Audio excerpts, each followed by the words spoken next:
우리 부활절에는 메리 크리스마스처럼 이렇게 인사하는 게 있죠. 해피 이스터 이렇게 인사합니다. 우리 같이 인사하겠습니다. 해피 이스터. 예, 오늘 참 잘 오셨습니다. 오늘 본문 말씀 중심으로 나를 만져보라 라는 제목으로 함께 말씀을 나누겠습니다. 오래전에 미국에서 있었던 일입니다. 집을 떠나서 먼 곳에서 대학을 다니던 아들이 기말고사를 치를 때였습니다. 부모님은 아들이 열심히 공부할 것을 기대하고 또 격려할 마음으로 전보를 쳤습니다. 전보의 내용은 다음과 같았습니다. 아들아, 나는 너를 무척이나 사랑한단다. 얼마나 좋은 말입니까? 근데 그 다음 말을 보고 아들의 눈이 휘둥그레졌습니다. 그 뒤에는 Mother is dead. Mother is dead. 어머니가 돌아가셨단다. 이렇게 적혀 있었습니다. 이 전보를 받고 아들은 큰 충격을 받았습니다. 그 자리에 주저앉아서 흐느끼고 울다가 내가 이러고 있을 게 아니지. 시험이고 뭐고 다 필요 없다. 팽개치고 집으로 먼 거리를 여행해서 왔습니다. 근데 집에 와 보니까 어머니가 그냥 멀쩡하게 계신 거예요. 깜짝 놀랐습니다. 아니 어머니 이게 어떻게 된 겁니까? 알고 보니까 전보를 잘못 쳐서 보낸 거예요. 어머니는 잘 보냈는데 이 전보사가 뒤에서 바쁘다 보니까 Mother and Dad, 그죠? 나는 너를 무척이나 사랑한다. 엄마 아빠가 그래서 Mother and Dad 이거를 친다는 게 Mother is dead. 보통 전보는 뭐 누가 돌아가셨다든지 뭐 이렇게 부음 소식을 많이 전하지 않습니까? 그러니까 Mother is dead 잘못 보낸 겁니다. 아들은 한순간에 어머니의 죽음을 체험했다가 어머니가 다시 살아난 것처럼 기쁨을 경험했습니다. 비록 시험은 망쳤어도 어머니가 살아계시다는 사실만으로 너무 기쁘고 감사한 거예요. 그런데 전보를 잘못 보낸 우체국에는 섭섭했죠. 그래서 나중에 이 우체국으로부터 2만 불이라는 큰 돈을 손해를 배상받았습니다. 어쨌든 이 경험은 이 아들에게 죽음과 부활을 동시에 경험하게 했던 아주 소중한 체험이 됐습니다. 오늘은 주님의 부활하신 부활절입니다. 우리는 어떤 사건이 일어난다고 할 때 그 사건이 나와 직접적으로 관련 있는 나와 의미 있는 사건이 되기 전까지 그 사건은 나와 별 상관없는 먼 거리에 떨어져 있는 사건이 될 때가 많이 있습니다. 우리의 신앙생활도 그렇죠. 신앙생활이 내 인생에 정말 의미가 있고 감격이 되려면 신앙생활이 내게 생생하게 체험되고 경험되는 그런 사건이 되어야 한다는 것입니다. 오늘 본문 말씀은 예수님께서 십자가에 돌아가시고 사흘 만에 다시 부활하셔서 제자들에게 나타나신 이야기입니다. 예수님이 제자들이 예수님 돌아가신 줄 알고 같이 모여서 어떻게 하냐 큰일 났다 탄식하며 이야기를 나누고 있을 때 그들 가운데 친히 나타나셔서 말씀하십니다. 35절에 보면 너희에게 평강이 있을지어다. 우리말로는 길지만 히브리 말로는 샬롬입니다. 샬롬. 우리말로는 안녕인 거죠. 여러분 예수님 나타나시면 기뻐하고 감격해야 하지 않겠습니까? 그러나 제자들의 반응은 정반대였습니다. 37절에 보면 그들이 놀라고 무서워하여 그 보는 것을 영으로 생각하는지라. 영, 육이 없는 것이 영이죠. 그러니까 여기서 표현이 영으로 생각했다라고 그러지만 실제로는 귀신으로 생각한 겁니다. 귀신이다. 이게 뭐냐? 유령이냐? 이런 생각이 들자 무서움이 왔죠. 여러분 사실 예수님께서는 십자가에 달려 돌아가시기 전에 자신이 십자가에 달려 죽었다가 사흘 만에 부활할 것이라고 여러 차례 말씀을 하셨습니다. 그러나 이 제자들은 예수님의 말씀을 듣기는 했지만 이게 가슴 깊이까지 내려온 게 아닙니다. 만약에 그걸 제대로 듣고 믿었다면 예수님 언제 부활하실까? 오늘쯤 됐을 텐데 기다렸다가 나타나시면 어머나 예수님 정말 부활하셨네요. 기쁘게 맞이했을 겁니다. 그런데 예수님을 보자마자 귀신이라고 생각하고 화들짝 놀라고 무서워한 것은 예수님이 하셨던 말씀을 그렇게 깊이 있고 의미 있게 듣지 않았다는 것입니다. 자, 누가복음 18장 31절부터 34절에 보면 예수님이 십자가에 달려 돌아가시기 전에 제자들에게 세 번째로 하셨던 말씀이 등장합니다. 한두 번이 아니고 세 번째입니다. 자, 누가복음 18장 31절부터 34절을 보시면 이렇게 말씀하죠. 자, 31절에 보면 127쪽 예수께서 12제자를 데리시고 말씀하십니다. 보라, 우리가 예루살렘으로 올라갈 텐데 선지자들을 통하여 기록된 모든 것이 인자에게 응하리라. 선지자들을 통하여 기록된 모든 것은 그는 실로 우리의 질고를 지고 십자가를 지고 돌아가셨다. 이 예언이죠. 이게 임할 거라는 겁니다. 32절에 인자가 이방인들에게 넘겨져 희롱을 당하고 능욕을 당하고 침뱉음을 당하겠고 채찍질하고 또 죽일 것이지만 인자는 3일 만에 살아나리라. 이때 분명히 말씀하셨습니다. 근데 그 당시에 이미 제자들은 34절에 이것을 하나도 깨닫지 못했다. 마음에 담아두지 않았다는 겁니다. 그들이 그 이르신 바를 알지 못하였다라고 말씀을 하죠. 자, 여러분, 제자들은 예수님이 병자 치유하고 귀신 내어 쫓고 심지어는 죽은 자를 살리는 것까지 본 자들입니다. 그래서 예수님이 다시 살아나셨다고 할 때 그 말씀을 믿을 만도 했었을 것입니다. 그런데 제자들은 설마 예수님이 다시 살아난다라는 생각은 전혀 하지 못했던 거예요. 그냥 하시는 말씀이겠거니 이렇게 생각을 한 겁니다. 직접적으로 아무리 말해도 들리지 않는 겁니다. 여러분, 우리도 그럴 때가 있죠. 나이가 들어서야 비로소 우리 부모님이 그때 그렇게 하셨던 말씀이 뭔가가 느껴질 때가 있습니다. 지금은 모릅니다. 그냥 듣기 싫을 뿐이에요. 왜 자꾸 저런 얘기를 하시나? 근데 한참 지나고 나서 그때 이래서 이 말씀을 하셨구나. 깨달아질 때가 있습니다. 한참 지나고 나서 깨달은 거죠. 그게 뭐냐면 이전에는 전혀 이런 관점으로 생각을 못 해보다가 내가 경험하고 여러 가지 생각을 하다가 이 말씀이 결국은 이런 의미구나라는, 그러니까 쉽게 말하면 우리의 인지작용이 서로 다른 두 시대의 부적응, 인지가 조화되지 않았다가 그때 가서야 조화가 되는 겁니다. 그러니까 이런 것들을 인지부조화라고 그러죠. 내가 믿고 싶은 진실과 다가오는 진실이 다르면 나는 귀를 막고 내가 듣고 싶은 것만 듣고 보고 싶은 것만 보는 겁니다. 전에 한 고위 공직자가 인사청탁 금품수수 혐의로 재판정에 섰습니다. 많은 증인이 와서 자신이 금품을 그 사람에게 주고 인사청탁을 했다고 증언을 하고 부인할 수 없을 정도로 아주 명확한 증거들을 들이댔습니다. 그런데 이런 증인들이 와서 얘기를 할 때마다 이분은 눈물을 글썽거리며 나는 절대 그러지 않았다. 어떻게 내가 고위공직자로서 이럴 수가 있느냐. 저 사람들이 나를 험담하고 음해하려고 지금 거짓말을 하는 거다. 내가 어떻게 그럴 수 있느냐. 막 이러면서 계속, 그러니까 많은 증인이 왔는데 그때마다 눈물을 줄줄 흘리면서 자기는 그런 일이 없다고 부인을 하는 겁니다. 여러분, 사람이 내가 거짓말한다고 생각하고 눈물 흘리기가 쉽지 않습니다. 대부분은 눈물을 흘릴 때는 내 말이 진심일 때 눈물이 나오죠. 왜 나를 못 믿어주느냐. 그러니까 이 말을 할 때는 이게 진실이라고 나 자신도 믿고 있는 거예요. 그러니까 지금 증인들이 그렇게 얘기를 해도 나는 내가 옳다라고 믿고 확신하기 때문에 울면서 얘기를 하는 겁니다. 여러분, 재판 결과 이분은 유죄로 판정이 났습니다. 근데 이 유죄임을 판정하면서 재판장이 뭐라고 설명했느냐. 이것은 피고자의 인지 부조화다. 이렇게 얘기를 했습니다.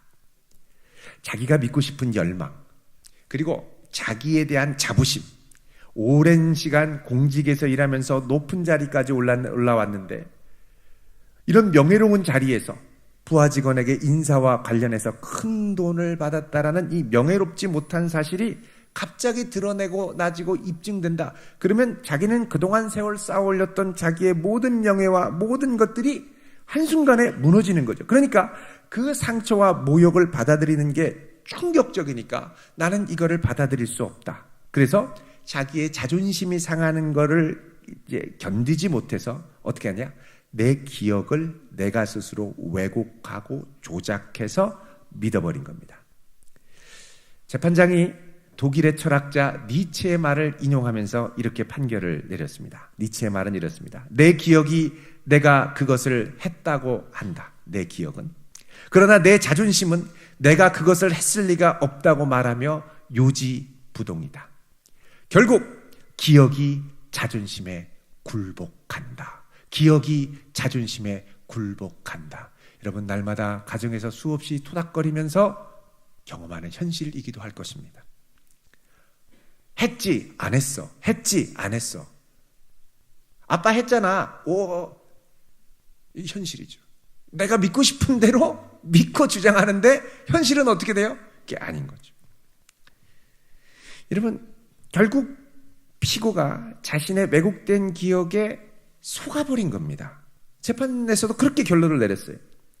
그러니까 우리가 다른 사람이 얘기할 때 그 사람의 말이 진실인가 거짓인가의 존재를 넘어서 지금 말을 하고 있는 그 존재의 상태, 그의 자존심과 연약함까지도 보고 들을 수 있어야 돼요. 왜 그렇게 고집스럽게 모두가 다 인정하는데 끝까지 아니라고 우길까? 그 존재의 깊은 심연을 들여다볼 필요가 있다는 것이죠. 자, 제자들은 예수님이 그렇게 전에 부활할 것이라고 말씀을 하셨음에도 불구하고 정작 부활하신 예수님이 나타나니까 이분이 부활했을 리가 없다고 확신하고 있었습니다. 그리고 이거 지금 나타난 건 내가 헛것을 보는 것이고 귀신이나 유령이라고 생각한 거예요. 자, 바로 오늘 본문 이전에 있었던 사건도 그렇습니다. 자, 제자들 중에 몇 명이 엠마오로 가고 있었죠. 근데 예수님이 같이 따라붙어서 이야기를 하셨습니다. 근데 예수님이 그렇게 같이 이야기를 해도 이분이 예수님인지 제자들이 알지를 못했던 거예요. 그래서 24장 15절에 보면 예수께서 가까이 이르러 그들과 동행하시지만 16절, 24장 16절 같이 읽어볼까요? 시작. 그들의 눈이 가리어져서 그인 줄 알아보지 못하거늘. 자, 이런 인지부조화 현상을 뭐라 그러냐? 그들의 눈이 가리어졌다. 귀가 가리어졌다. 성경에서는 이렇게 얘기를 합니다. 보기는 보아도 보지 못하고 듣기는 들어도 깨닫지 못하는 현상이 일어난 거죠. 자, 이런 현상이 제자들에게 발생한 이유가 뭐냐? 그것은 제자들이 믿었던 바가 너무나도 강력한 확신으로 자리 잡았기 때문입니다. 그리고 이 확신이 자신의 존재감을 형성하고 있었습니다. 제자들은 예수님이 한 번도 죽으실 거라는 생각을 하지 못했습니다. 기적을 베푸시고 많은 사람들이 따라왔기 때문에 예루살렘에 들어가면 왕이 되실 것이라고 생각했지 십자가 지신다는 말은 늘 귓등으로 흘려 보냈죠. 내게 이미 형성된 강력한 확신이 예수님이 돌아가심으로 무참히 부서졌습니다. 그리고 어떤 생각이 들어요? 이제 다 끝났다. 이제 다 끝났다. 더 이상 뭘 기대하겠느냐. 그리고 완전히 이제 기가 죽어서 어떤 말도 들리지 않았습니다. 여러분, 사람은 자신이 믿는 바를 붙들고 살게 되어 있습니다. 그게 자신의 존재감과 존재 이유와 가치관과 인생관을 형성하기 때문입니다. 사람을 정의하는 용어가 여러 가지가 있습니다. 여러분 학교 다니실 때 호모 파베르 이런 얘기 들어보셨을 겁니다. 그 중에 하나가 바로 호모 렐리기우스입니다. 렐리기우스 하면 릴리전, 종교적 인간이라는 의미입니다. 어떤 분은 난 종교가 없는데 이렇게 생각할지 모릅니다. 여러분, 종교는 없을지 모르지만 모든 사람에게는 종교성이 있습니다. 자, 종교성이라는 게 뭐냐? 이 렐리기우스라고 할 때 이 라틴어로 렐레게레라고 하는 말이 있는데, 이 렐레게레는 나를 어딘가에 묶다, 붙들어 맨다 이런 뜻입니다. 그러니까 신앙생활은 뭐냐? 나를 어딘가에 붙들어 매고 사는 겁니다. 그리고 이 렐레게레는 나를 그 위에 세우다 이런 뜻이 있죠. 어디에 붙들어 매서 그 위에 세우는 겁니다. 그러니까 기독교 신앙생활은 뭐냐? 나를 하나님의 말씀에 붙들어 매는 것이죠. 이 말씀에 나를 묶고 내 인생을 세워가는 겁니다. 그런데 사람은 누구나 이 말씀을 믿지 않는다 하더라도 무엇인가를 믿고 그 믿음에 나를 붙들어 묶고 사는 존재입니다. 여러분, 우리나라에 보면 유달리 자기개발 서적이 많이 나옵니다. 그리고 공부에 관한 서적, 성공에 관한 서적이 인기가 많습니다. 왜 그렇습니까? 그대로 하면 성공한다더라. 그 말을 믿고 거기에 나를 묶고 싶은 거예요. 그래서 이것도 일종의 유사 종교 행위입니다. 자기개발 서적에 그렇게 몰두하는 이유. 나는 공부가 제일 쉬웠어요. 누가 제일 쉽겠습니까? 근데 그 말을 듣고 그 책을 보고 그거를 읽고 거기에 나를 묶는 거죠. 여러분, 어떤 분은 이렇게 생각을 합니다. 아니, 과학의 시대에 무슨 종교냐? 저는 무신론자입니다. 근데 무신론도 론이잖아요. 하나의 신앙입니다. 다른 말로 하면 신이 없다는 신념, 확신, 그 믿음에 나를 붙들어 묶는 것이죠. 근데 여러분, 과학도 일종의 신앙행위입니다. 어떤 면에서 그러냐? 과학은 내가 가설을 세우고 그 가설을 입증하는 학문이기 때문입니다. 그래서 과학자에게는 논리력, 계산력, 분석력만이 아니라 창의적 상상력이 필요합니다. 인류가 한 번도 생각해 보지 못했던 것을 상상해야 하죠. 자, 얼마 전 인류 최초로 블랙홀을 촬영한 사진이 전 세계에 공개가 됐습니다. 많은 사람들이 깜짝 놀라고 흥분했습니다.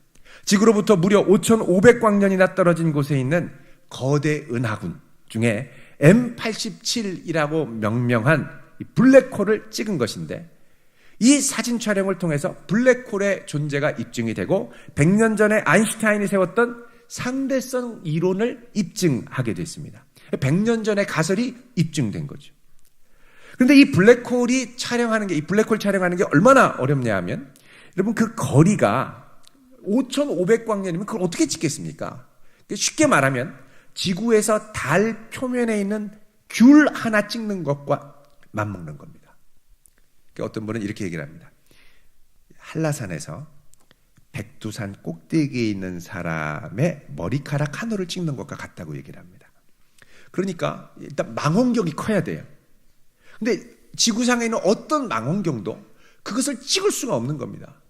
그런데 미국에 있는 이 KT 보우먼이라고 하는 26살짜리 이 석사과정에 있는 천문 우주학을 공부하는 석사과정에 있는 아주 창의성 있고 재기발랄한 여대생이 아이디어를 냈습니다. 3년 전에. 어떻게 하냐? 전 세계에 있는 아주 최고의 성능의 전파망원경, 남극, 하와이, 칠레, 미국, 유럽, 그래서 8개의 전파망원경을 전파로 연결해서 지구 전체 사이즈에 맞먹는 큰 전파망원경을 만들어서 이걸 연결해서 이걸로 5,500광년에 떨어져 있는 그 성운의 블랙홀을 찍는 겁니다. 이게 상상력이 아니면 불가능한 거죠. 3년 전에 이게 가능할 것이다, 반드시 해내겠다, 이렇게 얘기를 했는데 3년 후에 이분이 그대로 실행을 해서, 물론 전 세계에서 온 200여 명의 과학자들과 같이 공동 프로젝트를 했습니다만, 이 아이디어로 블랙홀을 촬영하는데 성공하게 됐습니다. 그러니까 상상력이 결실을 맺은 거죠. 그러니까 여러분, 과학은 가설이라는 꿈과 희망을 먹고 거기에 나를 묶으며 나아가는 행위입니다. 과학은 보이는 세계 안에서 가설을 세우죠. 근데 신앙은 어떻습니까? 보이는 세계를 뛰어넘는 초월적인 가치와 초월적인 세계에 우리 자신을 묶는 행위입니다. 아니, 어떻게 보이지 않는 것에 우리의 인생을 묶습니까? 라고 생각할 수 있습니다. 네, 여러분, 사람이 종교성 있는 이유 중에 하나가 추상적인 것을 꿈꾸고 붙들 수 있는 능력입니다. 여러분, 사랑이 소중하다고 그러죠. 그러나 신경생리학자들에게 사랑은 호르몬의 분비와 다를 바가 없는 겁니다. 그러나 추상적인 가치, 종교성을 붙드는 많은 사람들에게 사랑은 우리가 살아가야 할 이유고 너무나 중요한 것이 되죠. 그러니까 눈에 보이는 걸 뛰어넘는 아름답고 숭고한 가치를 붙들고 우리가 나간다는 것 자체가, 우리가 이미 종교성을 갖고 눈에 보이는 걸 초월하는 것들을 붙들고 살아갈 수 있는 능력이 있다는 것입니다. 여러분, 히브리서 11장 1절 2절에 보면 이런 말씀을 합니다. 믿음은 바라는 것들의 실상이요 보이지 않는 것들의 증거니 선진들이 이로써 증거를 얻었느니라. 자, 믿음은 아직 이루어지지 않고 바라는 것들의 실상이고 증거가 되는데, 이 믿음을 갖고 인생을 살아갔던 믿음의 선배들은 이것으로 증거를 얻었다고 말씀을 합니다. 자, 여러분, 오늘 예수님께서 십자가에 달려 돌아가셨던 분으로만 알고 또 믿고 있던 제자들에게 예수님이 직접 나타나셔서 이들이 굳건하게 갖고 있던 인지 부조화를 깨뜨리는 작업을 하십니다. 어떻게 하십니까? 먼저는 나타나시죠. 나타나니까 안 믿죠? 그러니까 어떻게 합니까? 조금 더 가까이 갑니다. 39절 말씀 읽어보겠습니다. 시작. 내 손과 발을 보고 나인 줄 알라. 또 나를 만져보라. 영은 살과 뼈가 없으되 너희 보는 바와 같이 나는 있느니라. 아멘. 자, 여기 보면 손과 발을 보고 또 만져보라고 그러시죠. 그러니까 오감으로 경험하고 그가 살아계심을 확신하고 믿으라는 겁니다. 자, 손과 발을 보고 만져보라. 여러분, 예수님의 손과 발은 어떤 손과 발입니까? 십자가에 못 박혔던 손과 발입니다. 그 상처 자국을 생생히 보고 오감으로 터치해서 만져보고 경험하고 확신하라는 겁니다. 그러니까 다짜고짜 믿으라고 한 게 아니라 주님이 살아계신 증거를 직접 경험하고 체험해보고 느껴보고 믿으라는 거죠. 그러니까 인지 부조화를 깨뜨리고 줄이는 기회를 주신 겁니다. 자, 이 정도 됐으면 우리가 믿을만 하지 않겠습니까?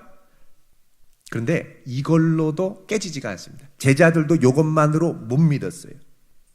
41절에 보면 너무 기쁨으로 아직도 믿지 못하고 놀랍게 여길 때에. 여러분, 우리가 믿지 않는 친구들, 야, 너 신앙생활 해라. 내가 너를 기도해 줄게. 위에 기도해 줄게. 기도하면, 야, 정말 이거 응답받으면 진짜 하나님 살아계신다. 그 정말 열심히 기도했는데 응답이 됐단 말이죠. 야, 봐라. 하나님 살아계시지. 그거 신기하네. 이러고 맙니다. 아니, 또 기도 응답받으면 온다며.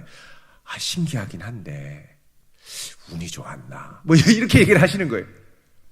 그러니까는 뭔가 특별한 게 있는 것 같긴 한데, 신기하긴 한데, 이게 부활하신 주님이라고까지는 생각이 안 드는 거예요. 제자들도 똑같았습니다. 그렇게 3년간 예수님을 직접 따라다녔어도 부활하신 그분을 보고 만져보고 나서도 41절에 너무 기쁘고 좋고 놀라운데 아직 믿겨지지까지는 않는 거예요. 야, 정말 손에 못자국 있네. 신기하네. 야, 정말 발에 못자국 있네. 신기하네.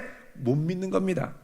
자, 그러니까 예수님이 제자들의 마음을 아시고 뭐라 그러십니까? 38절에 어찌하여 두려워하며 마음에 의심이 일어나느냐? 그러면서 41절에 너희들에게 먹을 게 뭐가 있느냐? 그러시죠. 그러니까 제자들이 생선 한 토막 군거를 드립니다. 이걸 갖고 잡수시고 제자들 같이 먹는 겁니다. 같이 먹고 마시고. 아니, 진짜 드시네. 보통 우리는 이렇게 제사상 차려놓고 조상님들 오셔서 드셔라 뭐 이렇게 하면 와가지고 음식에 있는 기운만 싹 빨아서 드시고 가신다 뭐 이런 생각들 하지 않습니까? 근데 예수님도 영이라서 드시면 싹 먹으면 뭐 예를 들어서 김이 모락모락 나던 생선이 갑자기 싹 이제 김이 사라지면서 딱딱하게 굳었다. 드셨네. 뭐 이럴 수 있죠. 근데 그게 아니라 그냥 아구작 씹어서 다 드시는 거예요. 없어요. 가시밖에 안 남았어요. 그럼 뭐예요? 진짜 드신 거죠. 진짜 드셨네. 자, 이래야 되는데, 그럼 믿어야 되는데, 아직도 진짜 없어졌네. 이러고 있는 거죠. 그러니까 여러분, 이게 인지 부조화, 내가 부활하신 주님을 믿는 데까지 가기에는 제자들조차도 장벽이 많습니다. 이게 지가 안 믿어지는 거예요. 자, 그러자 예수님이 어떻게 하느냐? 44절에서 45절. 자, 읽어보겠습니다. 시작. 또 이르시되 내가 너희와 함께 있을 때에 너희에게 말한 바 곧 모세의 율법과 선지자의 글과 시편의 나를 가리켜 기록된 모든 것이 이루어져야 하리라 한 말이 이것이라 하시고 이에 그들의 마음을 열어 성경을 깨닫게 하시고 아멘.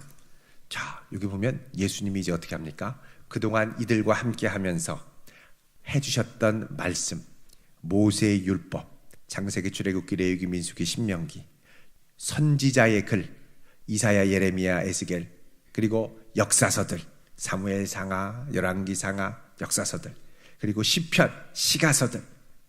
자, 여기에 예수님을 가리켜 기록된 것이 이루어져야 할 것이다 라고 했던 내 말이 바로 이것이다. 이게 바로 예수님의 십자가와 부활이다라는 걸 입증해서 알려주시는 겁니다. 그동안 예수님과 동행하면서 들었던 이 얘기를 통해 점점점 마음이 열리는 거예요. 맞아. 그때 이렇게 말씀하셨지. 그러니까 과거에 있었던 일들, 과거에 하셨던 가르침이 생생하게 살아나서 이제 이게 와닿기 시작하는 겁니다.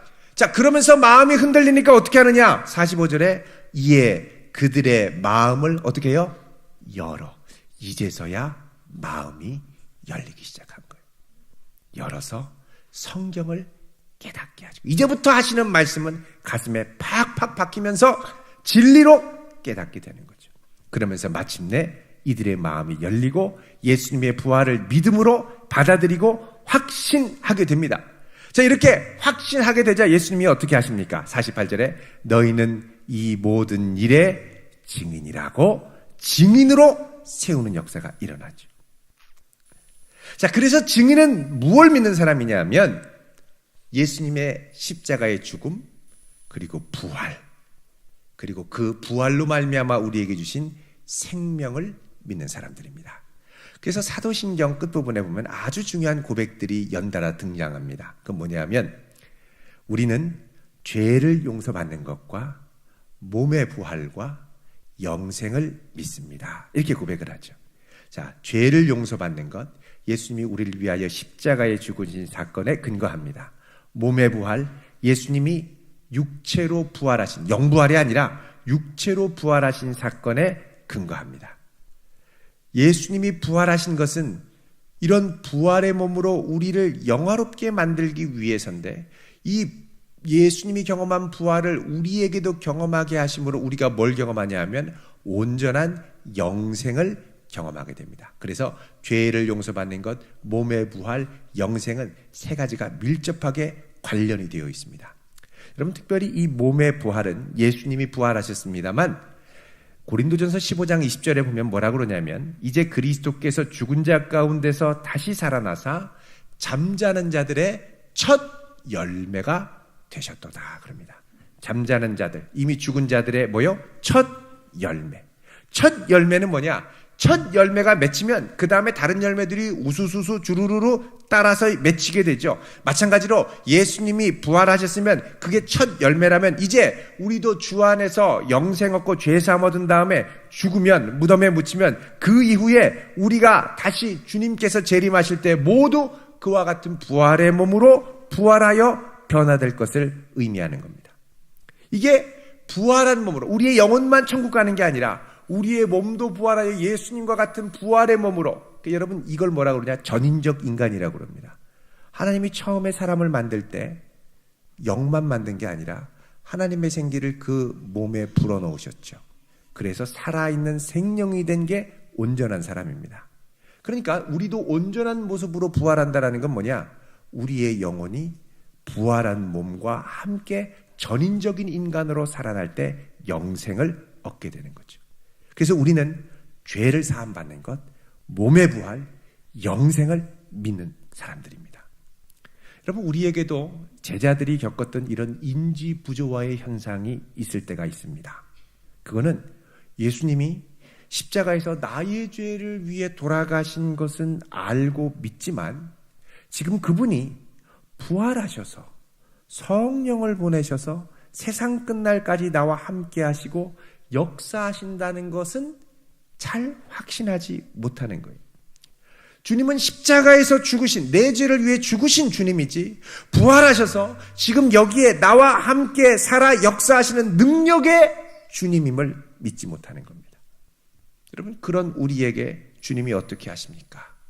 수고하고 무거운 짐진 자들아 다 내게로 오라. 나를 만져보고 경험하고 나와 함께 더불어 먹고 교제를 나누자고 하십니다. 그렇다면 우리는 주님이 내 죄를 위해 십자가에 돌아가신 분만을 믿는 게 아니라, 그것만 믿는 게 아니라 이제 그분이 부활하셔서 죄와 사망의 권세를 이기시고 내 삶에 적극 개입하셔서 이곳에 오셔서 나를 붙드시고 역사해 주시기를 믿음으로 구하며 나가야 될 줄로 믿습니다. 그럴 때 그분의 경험하심, 역사하심, 살아계심을 점점 더 많이 경험하게 될 것입니다. 부활의 능력이 얼마나 놀랍게 내 삶을 붙들어 주시는지를 생생하게 경험하게 될 것입니다. 우리 주님 죽음을 이기신 분입니다. 사망 권세를 이기셨습니다.